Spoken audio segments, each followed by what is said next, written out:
চর্মরোগের ক্ষেত্রে দেখা যাচ্ছে যে অনেকেই অনেকদিন ভুগে যখন বিভিন্ন চিকিৎসায় সমাধান পায় না, তখন হতাশ। তো কি করা যাবে?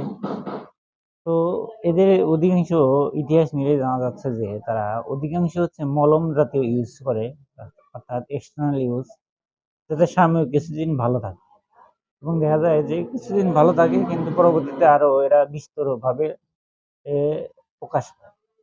সেজন্য যত ধরনের বাহ্যিক ব্যবহারের মলম বা ক্রিম যে ধরনের কথাই বলেন, চর্মরোগ, চুলকানি, অ্যালার্জিতে এগুলা সাময়িক উপশম দিলেও কিন্তু পরবর্তীতে এই রোগ চাপা দেওয়ার কারণে বিভিন্ন ধরনের রোগ সৃষ্টি হয়, যা এতে বর্তমানে অবস্থা থেকে আরো কঠিন অবস্থায় তৈরি হয়। সেজন্য বলবো, আপনার যাদের চর্মরোগ, চুলকানি, অ্যালার্জি, পসরা, খাওজানি, তারা অবশ্যই একজন রেজিস্টার অভিজ্ঞ হোমিও ডাক্তারের শরণাপন্ন হয়ে হোমিওপ্যাথি চিকিৎসা করেন।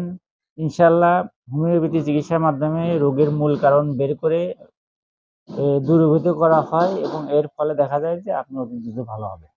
দেখা হবে অন্য কোনো ভিডিওতে। আসসালামু আলাইকুম।